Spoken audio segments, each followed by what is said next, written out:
राधे राधे। चलिए आज हम आपको बताते हैं कि कृष्ण भगवान को सच्चिदानंद क्यों कहते हैं और वैदिक ज्ञान क्या है। मिलकर बोले राधे राधे राधे राधे।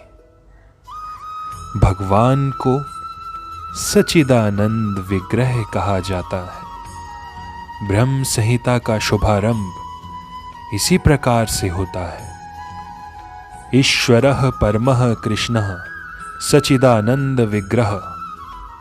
गोविंद या कृष्ण सभी कारणों के कारण है। वे ही आदि कारण हैं और सत चित तथा आनंद के रूप हैं। निर्विशेष ब्रह्म उनके सत शाश्वत स्वरूप की अनुभूति है। परमात्मा सच्चित शाश्वत ज्ञान की अनुभूति है।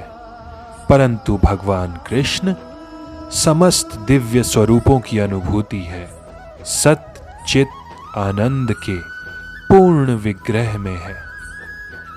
सारा का सारा वैदिक ज्ञान अमोघ है और हिंदू इस ज्ञान को पूर्ण तथा अमोघ मानते हैं।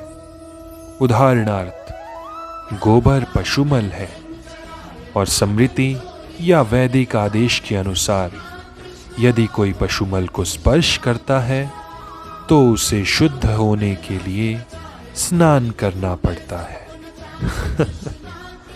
लेकिन वैदिक शास्त्रों में गोबर को पवित्र करने वाला माना गया है।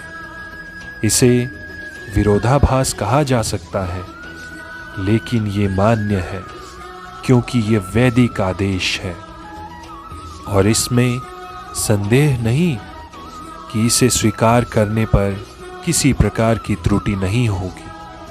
अब तो आधुनिक विज्ञान द्वारा ये सिद्ध किया जा चुका है कि गाय के गोबर में समस्त कीटाणुनाशक गुण पाए जाते हैं। अतएव वैदिक ज्ञान पूर्ण है क्योंकि ये समस्त संशयों एवं त्रुटियों से परे है और भागवत गीता समस्त वैदिक ज्ञान का सार है।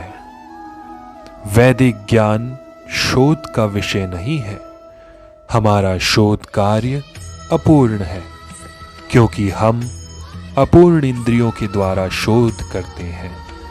हमें पहले से चले आ रहे पूर्ण ज्ञान को और परंपरा को स्वीकार्य करना होगा।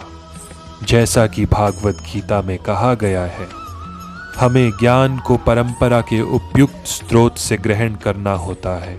जो परंपरा परम आध्यात्मिक गुरु साक्षात भगवान से प्रारंभ होती है और गुरु शिष्यों की ये परंपरा आगे बढ़ती जाती है।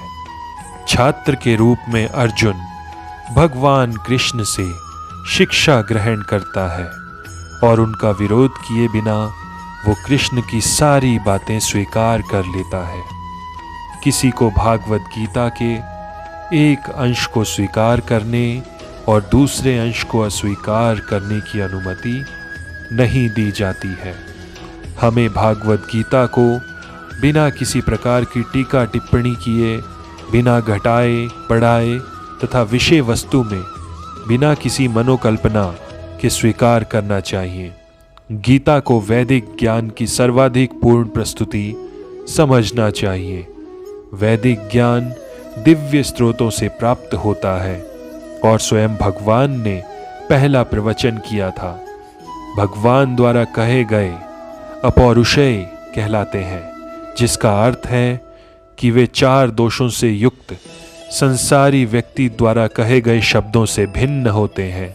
संसारी पुरुष के दोष हैं, पहला वो त्रुटियां अवश्य करता है, दूसरा वो अनिवार्य रूप से मोहग्रस्त होता है, तीसरा उसमें अन्यों को धोखा देने की प्रवृत्ति भी होती है, चौथा वो अपूर्ण इंद्रियों के कारण सीमित होता है।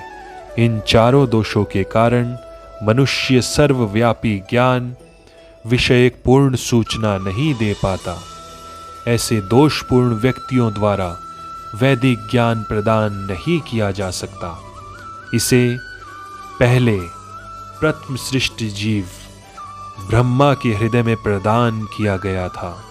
फिर ब्रह्मा ने इस ज्ञान को अपने पुत्रों तथा अपने शिष्यों को उसी रूप में प्रदान किया जिस रूप में उन्हें भगवान से प्राप्त हुआ था। भगवान पूर्ण है और उनका प्रकृति के नियमों के वशीभूत होने का प्रश्न ही नहीं उठता। अतएव मनुष्य में इतना समझने की बुद्धि तो होनी चाहिए कि भगवान ही इस ब्रह्मांड की सारी वस्तुओं के एकमात्र स्वामी हैं। वे ही आदि सृष्टा तथा ब्रह्मा के भी सृजन करता है। 11वें अध्याय में भगवान को प्रतितामह के रूप में संबोधित किया गया है, क्योंकि ब्रह्मा को पितामह कहकर संबोधित किया गया है और वे तो इन पितामह के भी सृष्टा हैं।